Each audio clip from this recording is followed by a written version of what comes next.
beautiful weather that you've given us, the place that's been provided for us to study your word, and it's this time an opportunity and the freedom for us to look in your word.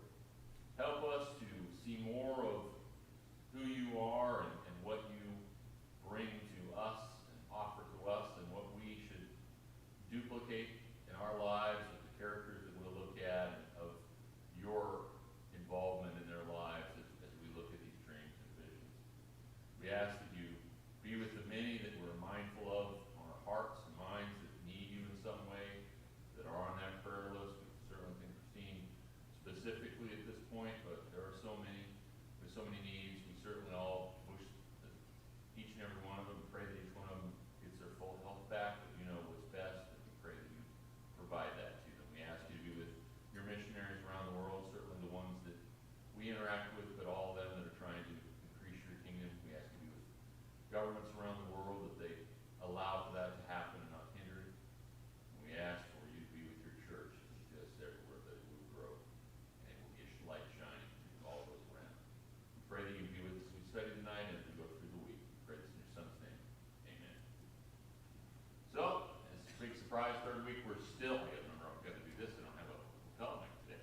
That'll be hard for me, I can tell you that. Happy feet, I'll just do this, I guess. So, not a surprise, third week, we're still doing dreams and visions from that. And so let's summarize what we talked about last week. So last week we focused on an interaction where two people ended up having dreams. So we started out with Jacob. And Jacob's dream started out with not having a dream, but he realized in his interaction with both his father-in-law, Laban, and his family, Laban's family that is, the situation, the attitude that they had towards him was changing, and not in a positive way. That was very much driven by the fact that God was blessing Jacob, even though Laban was trying to deceive and to take advantage of him. God wasn't allowing that to happen. And so there was a lot of feeling that Jacob was taking away what should be Laban's, and the family certainly felt that they were losing some of their inheritance from that. He could sense that. So God, through a dream, directs Jacob that it's time for him to return back to Canaan, to return back to his family, to go back to where they were from that, and it's time for him to end this. And we said that it's likely that he was kind of waiting for God to tell him that. He felt God had determined that he should go to where his family, his wife's family was, and now it was up to God to let him know it was time to return from that. And so this was God telling him that it is time to go. So Jacob, therefore, wanted to get cooperation and acceptance by his family, so he explains his dream to his two lead wives, if we will. He's got four now on the way, but the two that he specifically chose for himself, well, one he chose and one was handed to him, but the two sisters, Leah and Rachel. And he explains the dream that God's given him. He explains the reasoning for leaving, that their father has been taking advantage of him, and that now got to a point where there's difficulty between the families, and that God says it's time to go back to his native land from that, or sort of native. They don't own any land back in Canaan, but the promised land that they will get down the road. And God, as he noted, recognized that Laban had mistreated him, and that was something that God had tried to take care of, and made sure that it didn't really put Jacob at any kind of disadvantage. And so both of his main wives, Leah and Rachel, agreed to leave. There's nothing left for them. They talk about inheritance, even though women were not in line to get an inheritance, but they'd both been sold, and that's kind of seemed to stick in their craw a little bit, that their father had sold them, and now they weren't being treated very well because of the ill will about Jacob. And so, yeah, we're willing to go along with it. Unknown to Jacob, Rachel decides to steal Laban's household gods. So part of that's probably because of the fact that there were something. Secondly, that's what she's used to worshiping, is those household gods from that. So she's taking them from her father, probably to some spiting. Remember, she was the one that was promised for 7 years of labor by Jacob, and then guess what? Leah is the one that gets married Jacob first. And so a lot of problems have gone on there, and she probably holds some ill will a little bit against her father. She's going to take advantage of it a little bit here. So now it's time for Laban to have a dream. So in this situation, Jacob and his family have chosen to leave. As we said, you can't sneak away. You've got all these family that's got sons he's had, and he's got 4 wives, and he's got all the different animals that he has been able to get as God's blessing and indifference to what Laban thought was going to happen. And so he's not sneaking away per se, but he does it when Laban's out of town, and most of the men are out. They're out shearing sheep. But once he finds out, 3 days after Jacob's left, he pursues Jacob and his family. He pursues with an all-male type of entourage, as best we can tell. So he's got a lot of men with him, kind of a force that he's taking with him. But before he can get there, he has his dream. And in that dream, God basically has this one message to Laban, and that is, neither good nor bad will you say to Jacob when you catch up. You can't go either way with that. Kind of makes it hard to walk that fine line down the fence, if you will. But that's what he's been told. You can't mistreat him, you can't say bad things, and you don't really need to treat him really well. You just, either way, don't show anything.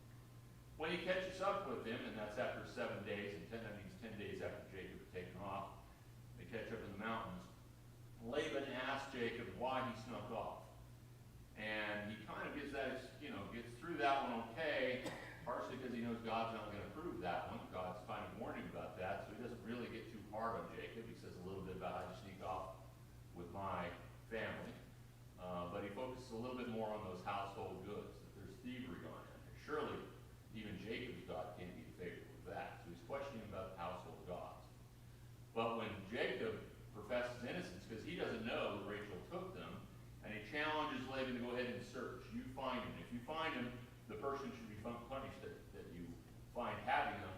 Laban fails in that search. He's not able to find him. Why? Because Rachel deceives him. She hides them in her saddle, and then she claims it's that time of the month. You don't want to move me. You shouldn't move me. And he goes, okay, don't want to mess with that.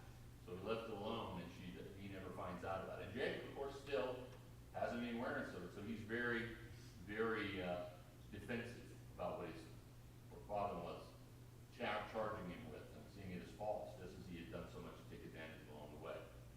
So Laban, throughout this, is very egotistical. Everything is his. Everything you see, Jacob, all the people you see, all these animals you see, all this is mine, Jacob. And he doesn't want to recognize that they were wages, or that his daughters were sold, or anything. He still talks about everything. Grandkids are all mine. Everything is his. So then he volunteers, okay, we'll build a covenant between us. And so there's an agreement that's put together with a pillar that Jacob actually starts with a stone, and then the people that are with him put more stones in to create a heap or a pillar of stones that Laban, in that egotistical mind, claims, hey, I put this pillar here. But the agreement is they won't cross that point, either one of them, to do harm to the other. And that's the way that things end. And Jacob, as we know, continues on and gets back to his family. We don't get into Esau because we don't have any dreams. We won't go into the whole story of that. So we're going to skip ahead now to Genesis 37. And we're going to change and focus on a different character. And really what we'll look at, we may not get to all of it tonight, but through this story that we're going to go through, basically, or kind of somewhat of a lifetime, not a whole lifetime, actually only about 13 years, we're going to find out that we're going to look at dreams by, 4 different people. 4 different people. And Joseph's tied into all that, but we're going to see 4 sets of dreams, and not just 4 dreams even. All right, so we'll start out with Joseph in Genesis chapter 37. Now Jacob dwelt in a land where his father was a stranger, in the land of Canaan. Remember, he doesn't have any property there. Abraham had bought a place to be able to bury it. That's all that they really had over there. This is the history of Jacob. Joseph, being 17 years old, still very young in that deal as far as responsibilities, and so he was feeding the flock with his brother. And the lad was with the sons of Bilhah and the sons of Zilpah. So those 4 brothers that he was there with, 2 from each of those handmaidens originally. Now have been given to Jacob's additional wives in the exchange and the jealousy fight kind of between the 2 sisters about providing male heirs to Jacob. So he's there with those sons, his father's wives, and Joseph brought a bad report of them to his father. We don't know what he said about it. They did something wrong while they're out there taking care of the sheep, feeding the flock, and he reported right back. He's kind of a tattletale. He goes right back to dad and says, they didn't do things right. It's his usual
sleeves, which is much more a formal type of look to it, and that's what was being referred to here. I always grew up, as a kid, coloring many-colored deals. So I'm still going to stick with that. But I did think I'd mention that to you, that it's not all agreed that that was in fact what that was, but it was a tunic that had more of a formal, elegant kind of look to that from them. But when his brothers saw that their father loved him more than all of his brothers, they loved him more. Oh no, it didn't say that. They hated him and could not speak peaceably to him. So there's that sibling rivalry. And it's driven because the father is showing favoritism. And guess what? It's already hard because your mothers are fighting amongst the four mothers as to having preeminence with.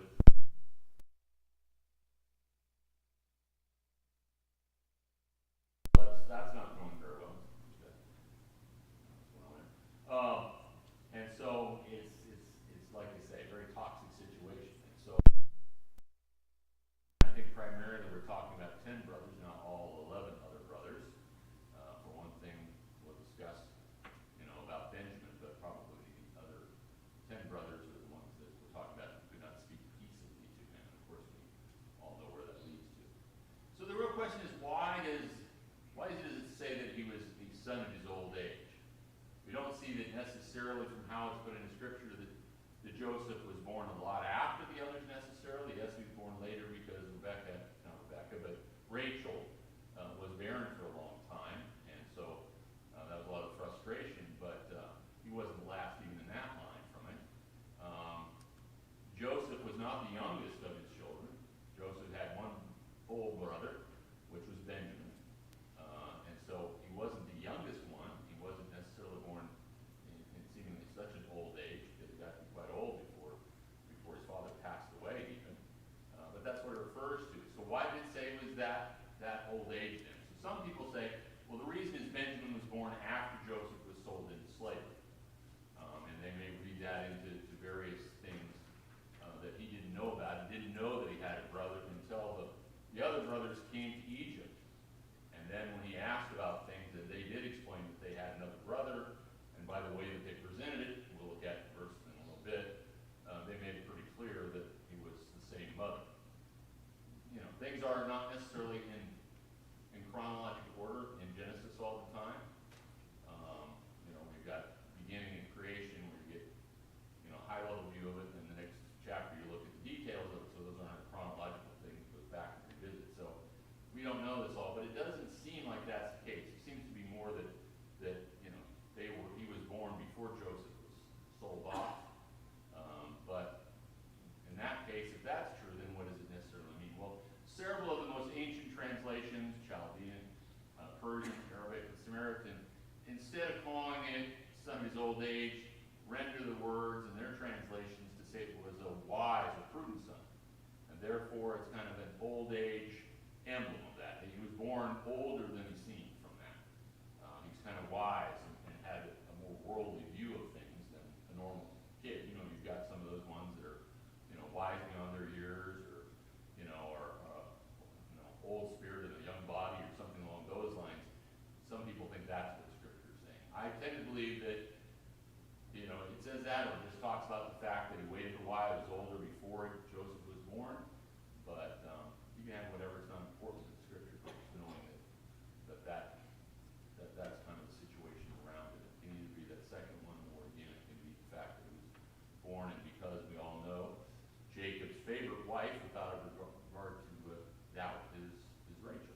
That's who we wanted to begin with, and that's still who we favored along the way. And therefore, we had to negotiate, and the women seemed to run things that you could buy at the time of Jacob by just mandrakes when you wanted to. That's what Leah did at one point to get another son from Jacob, was pay off Rachel and mandrakes, and so buy up the fruit from that. So in any case, that's what it says, whatever was meant by that. Joseph, like I said, was told about Benjamin. So if you go with the theory that Benjamin had not been born, he didn't know about it. If he didn't know about it because it was before him, he could have learned about it by what they said at the time. So when he asked the brothers, when they came the first time to get grain from Egypt, when he was second in charge there, he asked about family. Was there more of them? And the response from the brothers, and they said, your servants are 12 brothers, the sons of one man,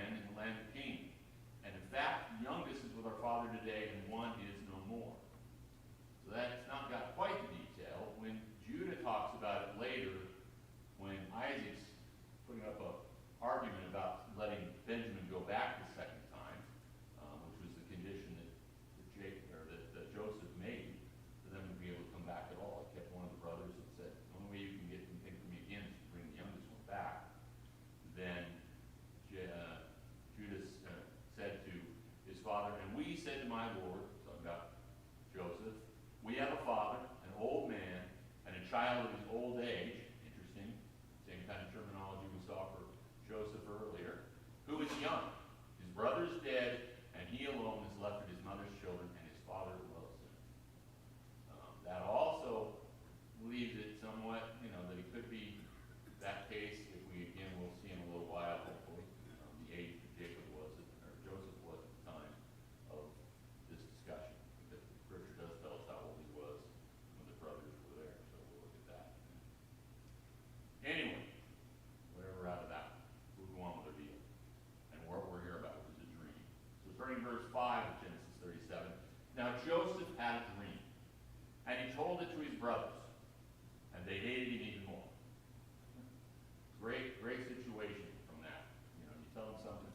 I think when we talk about the dream, you could kind of anticipate that was going to be the response to it. So again, I think we got that kind of smart aleck, know-it-all teenager. We kind of send that, sometimes like to picture Joseph as, a good guy all alone from that. I think that he had a little bit of smart aleck in him.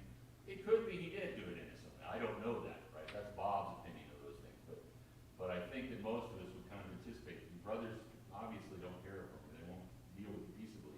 Now you're going to tell them this dream. Is that going to go well? Because you can interpret it for yourself. So he said to them, please hear this dream which I have dreamed. There we were, me and you, brothers, binding sheaves in the field. And then behold, my sheaf arose and also stood upright. And indeed your sheaves stood all around and did what? And bowed down to my sheaf. I mean, there's a message there. He didn't even have to explain. He didn't have to do it like he did with Pharaoh and explain his dream, or to the butler and the cook that we'll see later on. Nearly saying that much, they got the message. They knew what it was. Because he explained the sheaves, by the way, are you.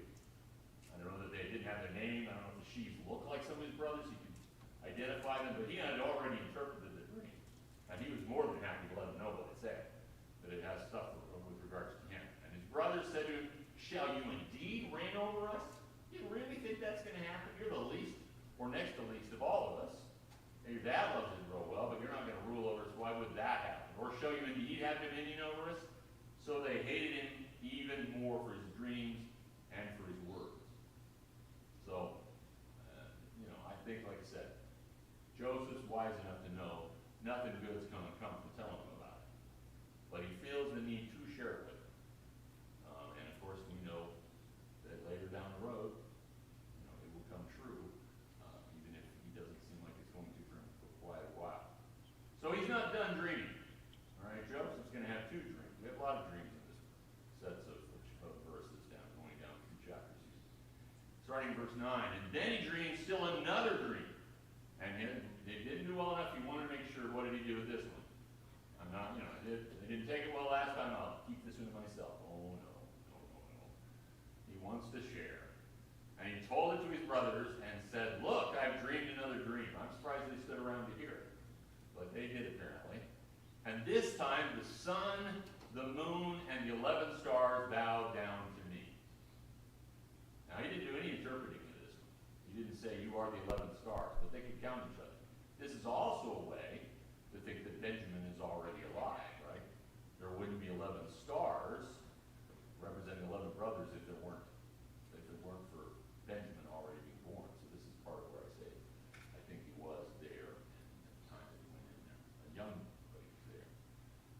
So he told it to his father and his brothers. He shares it with Dad now. Wasn't good enough just to tell his brothers, but he shares it with Jacob as well. And his father rebuked him and said to him, what is this dream that you have dreamed? Shall your mother and I and your brother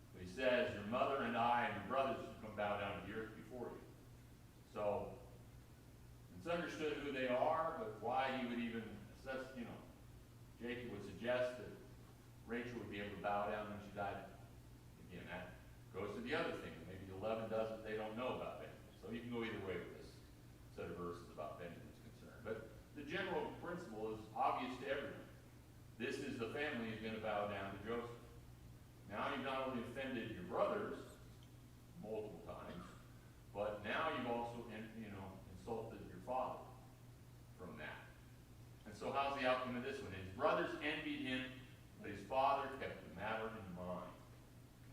What does that remind you of? Keeping the matter in mind, the parent.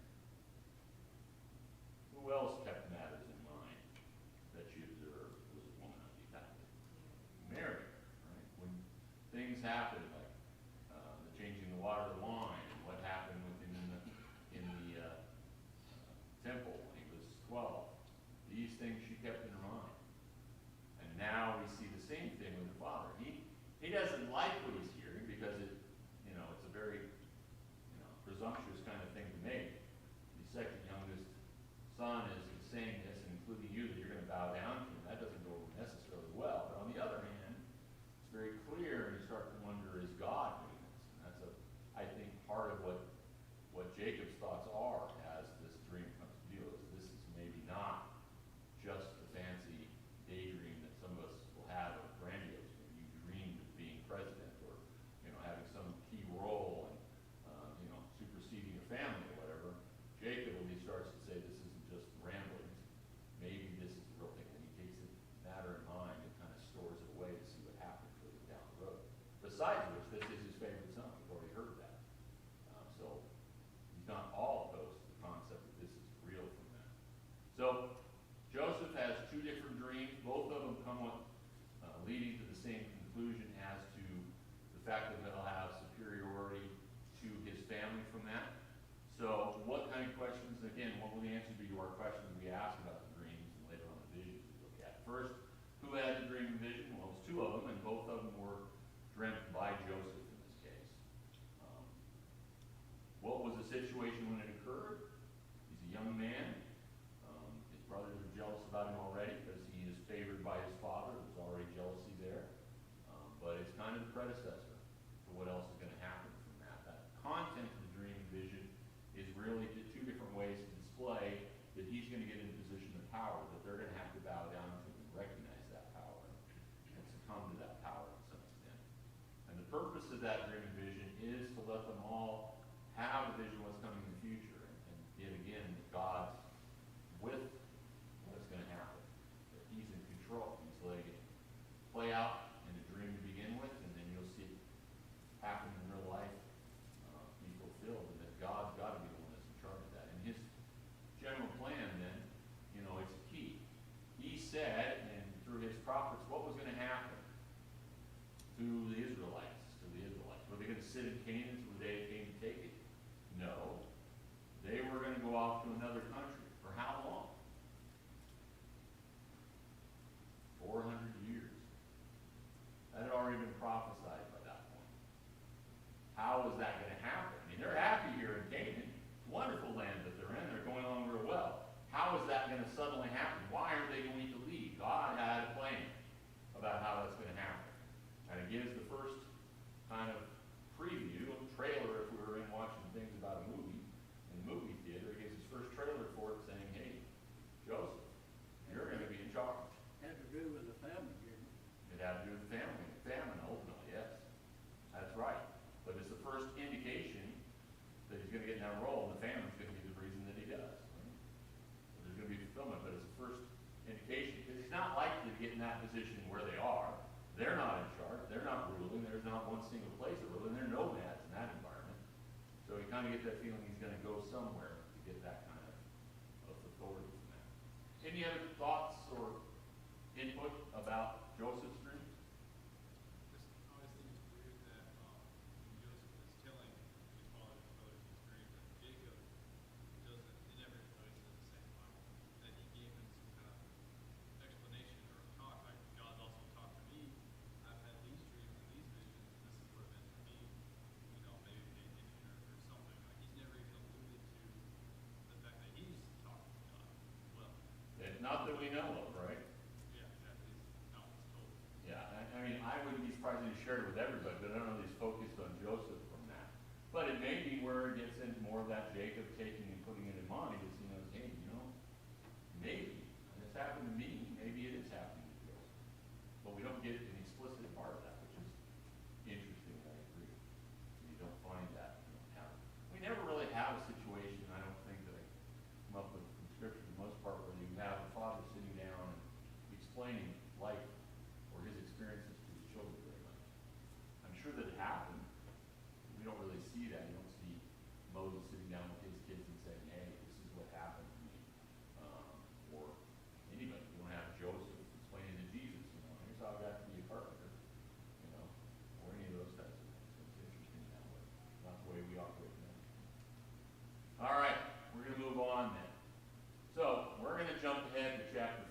that jealousy of his brothers resulted in Joseph nearly being killed. That was the original plan. Reuben saved him from that.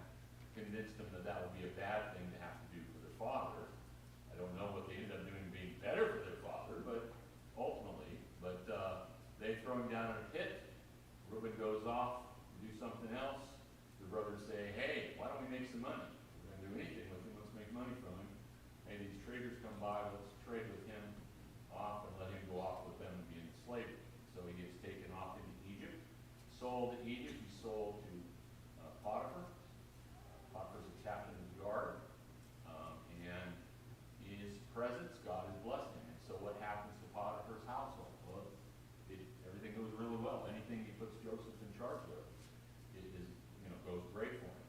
Everything about the household. And so, much like he later will be with all of Egypt, he's that way in Potiphar's household. Everything is put under his control with the exception of his wife. Well, there's the problem, his wife.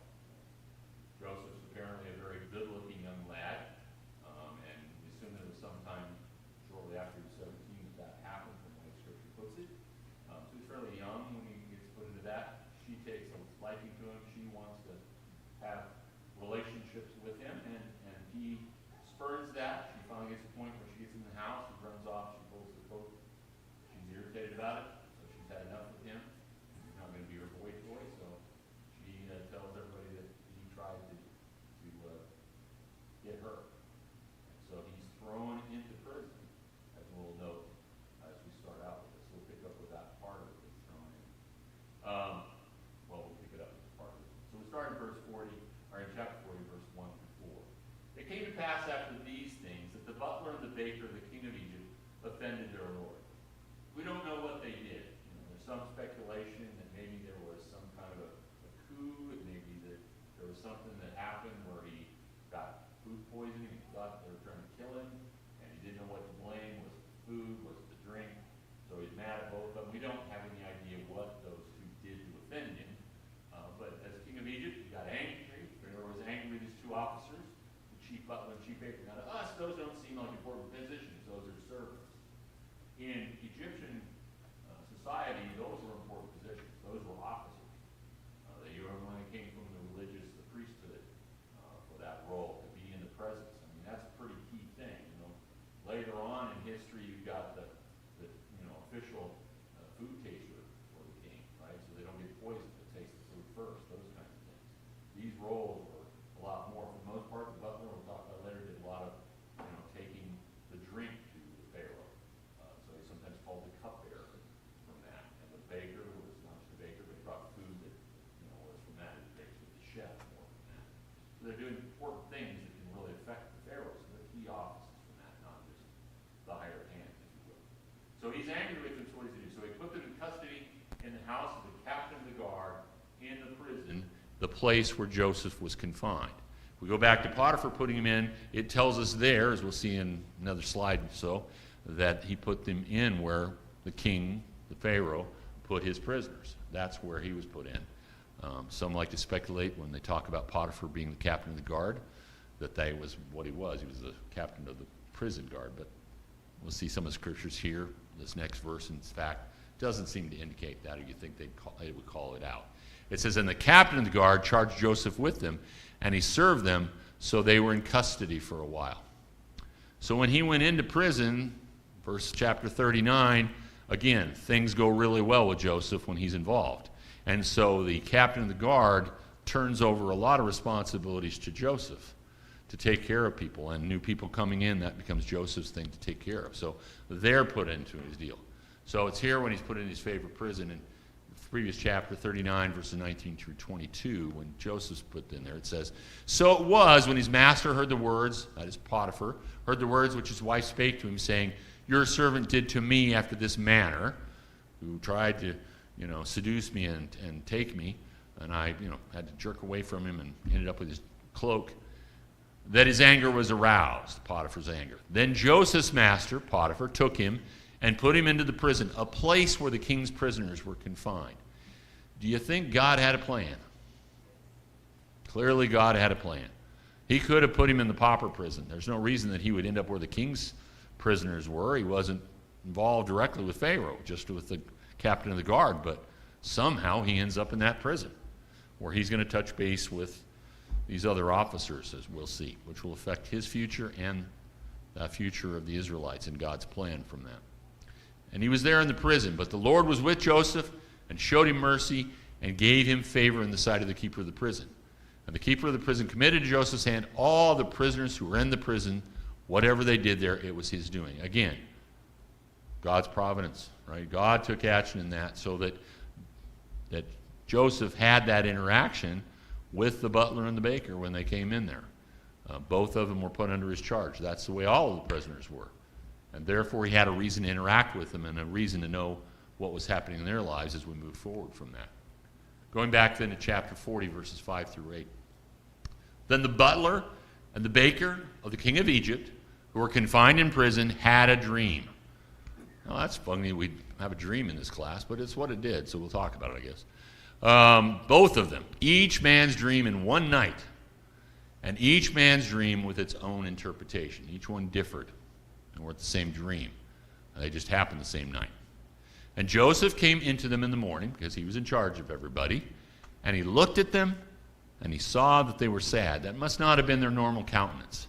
They must have been more happy-go-lucky, whatever. It was clear to him that something was awry in their lives from that. He could see from the way that they looked. And so he asked Pharaoh's officers who were with him in the custody of his Lord's house, saying, "Why do you look so sad today? What's going on? What's wrong with you? What's happened from that?"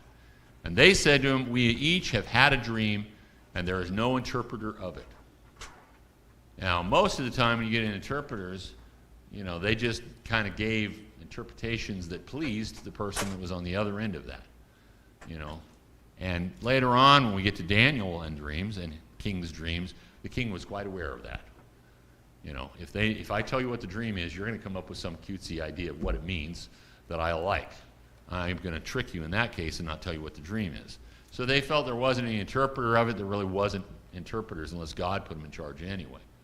So Joseph said to them, "Do not interpretations belong to God? Isn't that the only one that can interpret dreams? Tell them to me, please." So Joseph's gotten pretty confident in his relationship and his knowledge of dreams. He had no doubt he had those dreams that he shared with his family, and before he shared it with them, he not only had the dreams, but I think he'd already interpreted them. Although they're pretty clear dreams, I don't think it was really rocket science to figure out what dreams were trying to say from that. But he's bold enough now to say, it's up to God. He doesn't say, "Hey, I'm an interpreter," but he does say it's up to God, so tell them to me, please, indicating maybe God will let me interpret them for you, let me share with you, give you explanation for it. And so in verse 9, then the chief butler told his dream to Joseph. So each decides to go first. I think wisely. If I looked at the two dreams without any other deal, this would be the one I'd tell first, just by the way it goes. And he said, "Behold, in my dream, a vine was before me, and in the vine were 3 branches. It was as though it budded, its blossoms shot forth, and its clusters brought forth ripe grapes." So it's not only it's got 3 branches, but all of a sudden I can see it going all through its maturation process where you get buds, and then it turns into clusters, and then you've got ripe grapes on them. All those things happen during the dream from that. Then Pharaoh's cup was in my hand. Remember, that was part of the job of the butler, to be the cupbearer from that. And I took the grapes, and I pressed them into Pharaoh's cup, and placed the cup in Pharaoh's hand. So it's like the old days. I don't know that they pressed them necessarily, but he was the one that put the stuff into the Pharaoh's cup and then gave it to Pharaoh to drink. As I said, maybe part of the reason they were in there could have been poisoning of some kind, food poisoning type of thing. In any case, he's basically describing to some extent what his job had been before. But he's not reading into it anything that it means. I think he's concerned about trying to assume anything about it. We could probably think that it looks logical to us, but to him, he wasn't going to make those jumps. So Joseph said to him, "This is the interpretation of it." He makes an interpretation seemingly fairly straightforward right away. The 3 branches are 3 days. Now, maybe we wouldn't get that one, but that's what he says. It's 3 days. Now, within 3 days, Pharaoh will lift up your head. And we could think, oh, that's the beheading. No, that's not what it means here. He's going to bring you in, and basically he's going to come with judgment on you. from that. He's going to bring you in front of him, and he's going to make a decision about what your outcome is going to be, what your judgment is. And what will that judgment be? He can restore you to your place. You're going to get back your job. You're going to be right there doing the same things you were for Pharaoh before he got mad at you. That's what your dream means. So in 3 days, that's going to happen, and you're going to be back in a good place. But Joseph makes a request at that point. He says, but remember me when it's well with you. When you get back in there and you're in the Pharaoh's good graces, don't forget who told you, who shared that with you and made you aware of good stuff that was going to happen to you. And please show kindness to me. Make mention of me to Pharaoh and get me out of this house. He is more than ready to get released from prison. While he's being treated very well there, it is still prison. He can't go where he wants, when he wants. He's only got whatever food they offer to the prisoners. Life isn't perfect by any means in the prison, so he'd like to get out. So I've given you God's interpretation of this. When you get out, you tell Pharaoh about it. Help me to get out of here. Help me get released from this. For indeed, I was stolen away from the land of the Hebrews, and also I've done nothing here that they should put me into the dungeon. So he says, I was stolen. Who stole him? Well, it wasn't the slavers. They merely bought him. They didn't steal him. His brothers did that, right? And he said, when I'm here, he didn't do anything to be worthy of being in the dungeon. He didn't do what Potiphar's wife accused him of. I'm an innocent man and all this stuff. And when you look at that, the fact of being stolen, that's a pretty big deal in Hebrew for somebody to be taken. You're talking basically about human trafficking. And what did God think of human trafficking from that? Well, in Exodus, if we get on to Exodus later on, God put it out and said, he who kidnaps a man and sells him, that sounds like his brothers. Or if he is found in his hand, shall what? Be hand slapped, pay a fine. No, he'll be put to death. Now, Joseph never sought for that outcome. That wasn't an outcome that he knew about. That God's law wasn't into place, but it lets you know how serious God took the idea of human trafficking at that point. And certainly Joseph took it seriously, not to that level, but he was unhappy about it. So we've got the butler's dream. Who had the dream? The butler or the cupbearer, depending on what version and translation you look at, but that's the role of the person. The situation when it occurred, they had lost favor, both the butler and the chief baker, and so they were both thrown into prison, and their judgment had not been yet determined. They were kind of there in a holding pattern for Pharaoh to decide what to do with them.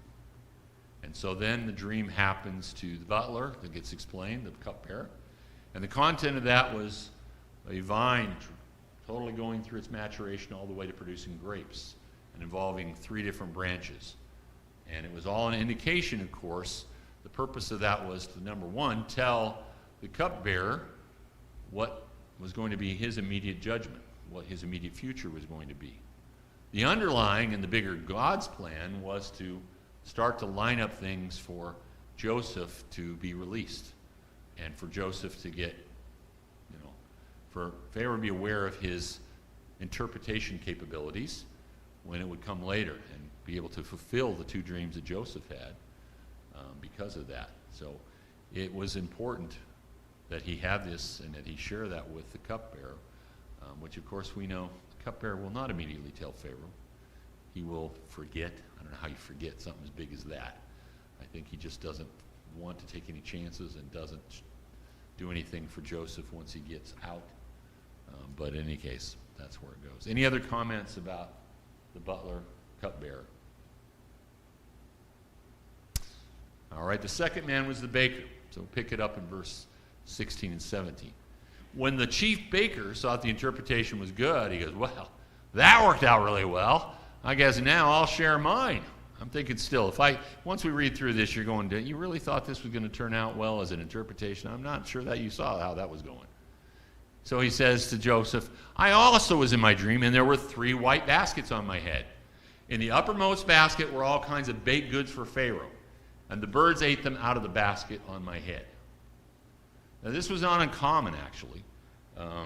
The servants, they would have to cook somewhere away from the main place to be fed, kind of like you saw it even in colonial times, partly because of the worry about burning things down or something like that because of the fire, you wouldn't have it right there where everything else was. So they would carry food in, oftentimes with multiple baskets on their head, and it was a big problem of birds flying and taking the food. And that got to be a real serious issue that they tried to deal with that's historically out there from that. So this is not a picture of something that's never happened. It's something that happens quite frequently from that. And so we've got that dream. We've got some of the number 3 in that, and it doesn't really sound as positive as grapes growing. I press them up, and I get to put the cup to the Pharaoh. This one, I'm like, did you really think that just because the other one came out good, yours was going to come out good? And it doesn't, does it? So, in 18 and 19, so Joseph answered and said, and he doesn't apologize for it or say, do you really want me to tell you? You know, this might not be, you may not like what I'm going to tell you. He goes ahead and tells him, he said, this is the interpretation of it. The 3 baskets are 3 days, just like the 3 branches. Within 3 days, Pharaoh will lift your head from you. Okay, this is different than putting your, lifting you up. This is taking your head off. This is beheading you. And hang you on a tree. See, that's the interesting thing in Egypt. They would not only behead you, but they would also hang you after that. They would take deals and hang you by the rest of your body. What purpose? Just to set an example for everybody. Much like when the Israelites later on, when they captured Canaan, would, put big heaps of stones on top of cities or on individual kings or something to be a message to everybody else. And they would hang them until, in that case, by Israelite law, they'd hang them till night and then take them down, just as we saw with the crucifixion. So anyway, 3 days, it'll lift your head off you and hang you on a tree, and the birds will eat your flesh from you. A wonderful picture. Delight. You're welcome for me sharing that with you. I hope you got to eat afterwards. Save that up and think about that while you're reading. So it's not a very pleasant interpretation. I think the baker was over wishful thinking at that point. I guess he knew he needed to have a solution to it. He liked that, and he just kind of, maybe it is good. I mean, the birds are eating the stuff, but maybe that's somehow a really good thing that they're doing that. I don't think it was very logical that would be. So how did it turn out? So now it came to pass on the 3rd day, which happened to be what? Pharaoh's birthday. See, they even in those days celebrated people's birthdays, particularly important people's birthdays. That he made a feast for all of his servants. And he lifted up the head of the chief butler and of the chief baker, and we said that means that they were judgment. It was judgment time for them among his servants. So they too are put up to be judged from that. And then he restored the chief butler to his butlership again, and he placed the cup in Pharaoh's hand, just like what Joseph had interpreted his dream to be. But he hanged the chief baker as Joseph had interpreted to them. Yet the chief butler did not remember Joseph, but forgot him. Now, like I said, do you forget something like that very easily? I don't think so. Some good news like that, it comes out just the way the person said it. I think you get to that point, I'm going to put it out of mind. I'm not taking a chance, I know what it was like to be in prison. I'm not going to go and represent some other prisoner and something go wrong with that. I'm just not going to, There's no reason to tell him, why does Pharaoh care about my dream? All he cares about is I'm now good to be his cupbearer again. I'm going to put that out of mind, out of sight, out of mind, and forget it, even though he wouldn't totally have forgotten it, obviously, from that. But the dreams come out just as God has revealed to Joseph. So, who had the dream and the vision? This time it's the chief baker. Right? He has the vision. Situation is the same as it is for the butler. They're both in there from some reason that they've annoyed the Pharaoh, and both awaiting their trial, so to speak, and their judgment from Pharaoh from that. The content of the dream in this case is 3 baskets representing 3 days with bread in them. Oftentimes that bread actually had meat in it. That's part of the reason they might come after it. The birds come and take the bread that's at the top of that. And the purpose of that in the short term again is to let the butler know, not the butler, the baker know in this case, not the candlestick maker, just the baker, that the fact of it is your judgment is coming, it's not good, and it's going to happen in 3 days from that, and you're going to lose it. How did it figure into God's general plan? It was much more of an emphasis for the first guy, the butler, about what Daniel could do and the success he had in doing interpretations. which is going to become critical when we look at the next set of dreams, right? That he still knows that he didn't totally forget it. He just is conveniently put it to the side and pretends that he doesn't remember it from that. Because again, God's plan is to get his people there, and God's message in his previous dreams of Joseph is that Joseph's going to get in a position of power. So this has got to help him to get there. These dreams are a part of getting him to that point. Other comments about the baker? All right. Now we'll turn in chapter 41 to Pharaoh himself. All right. So Joseph's still stuck in prison. The baker's dead. The cupbearer butler is back in his position, but not mentioning Joseph to anybody, let alone to Pharaoh. And life starts to move on from that. And then in 41 verses 1 through 4. Then it came to pass at the end of 2 full years. 2 full years from what? 2 full years from when the butler had been restored to his job. 2 years Joseph has been in prison, even though he did this great interpretation, positive interpretation for the butler, and asked for him to remember him in 2 years. He hasn't heard a thing. Probably losing a little bit of hope there, probably a little discouraged. Still in a key point. Yeah? Just one thing that I'd Sure. like to read. Sure. A verse if I could. Absolutely. Hebrews chapter 1, verse 1. God, who at sundry times and in divers manners spake in times past unto the prophets, hath in these last days spoken to us by his Son, whom he hath appointed heir of all things, by whom also he made the world. And God in times past did speak in different ways. Yep. Through dreams, through prophets. But he does not speak that way to us today. That's right. He speaks to us through his Son. Yep.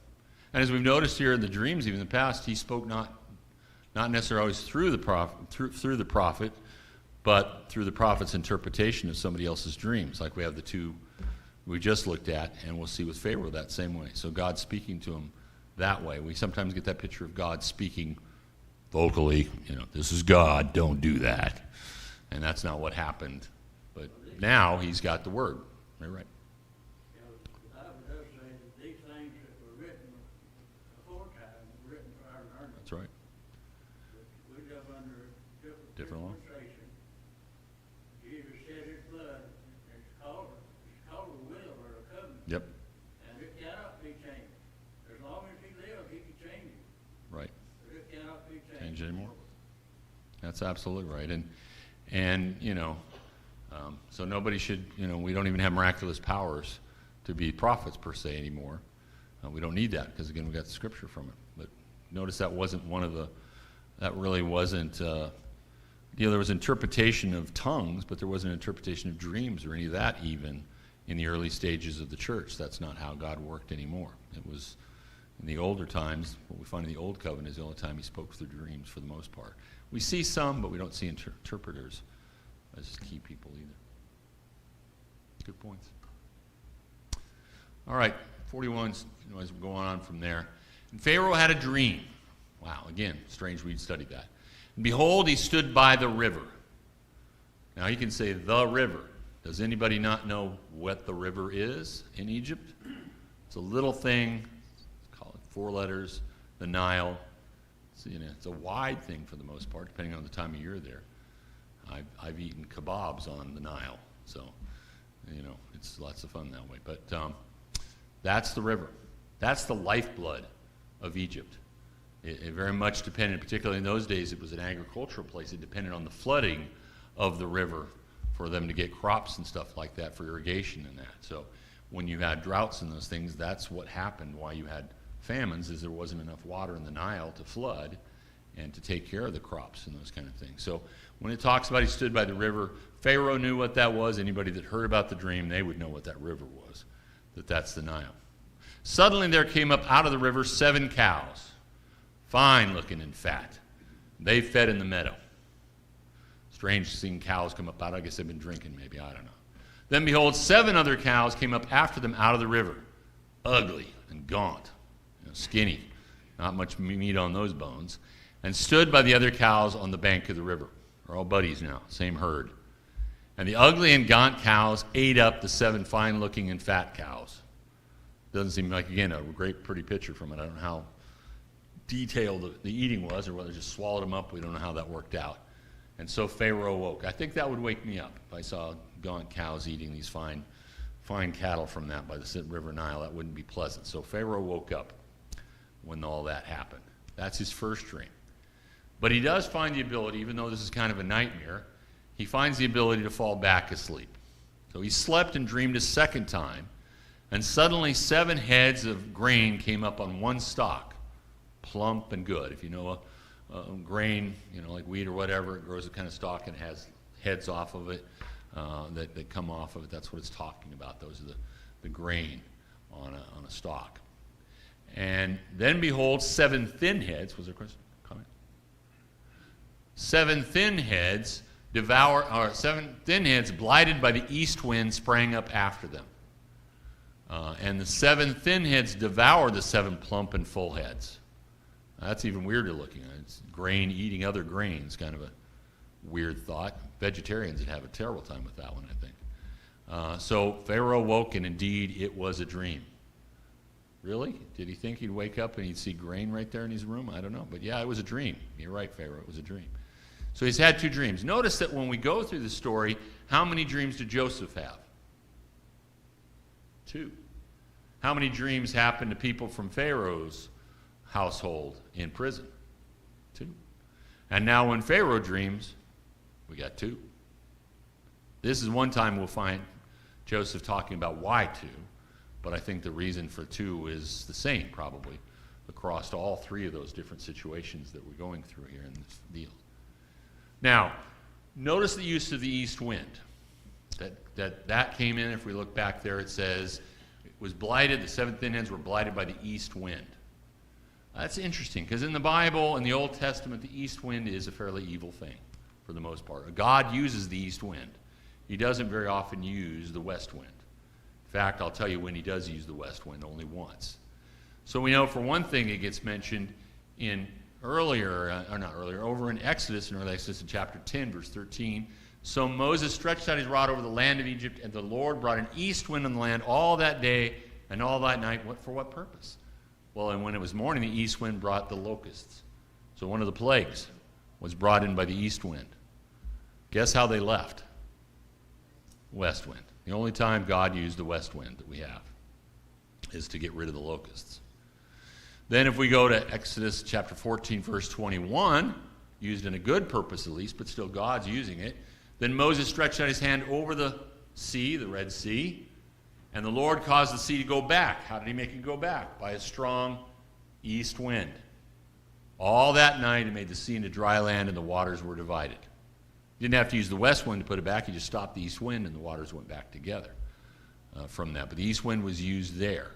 In Jonah chapter 4, verse 8, Jonah's gone through his trials. He's been in the belly of the fish and all that fun stuff, still unhappy about life.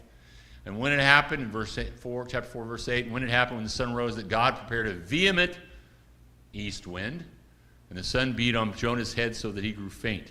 And then he wished for death for himself and said, "It is better for me to die than to live."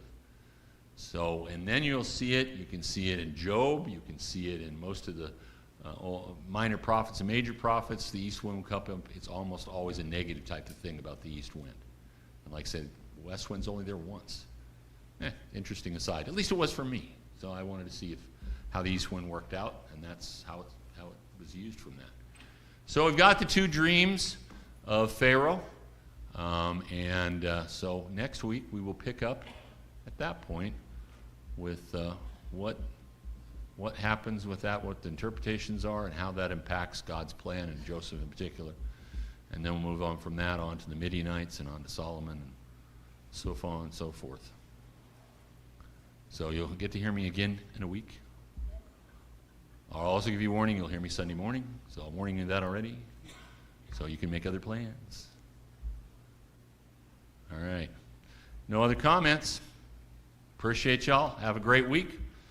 I'll see y'all on Sunday.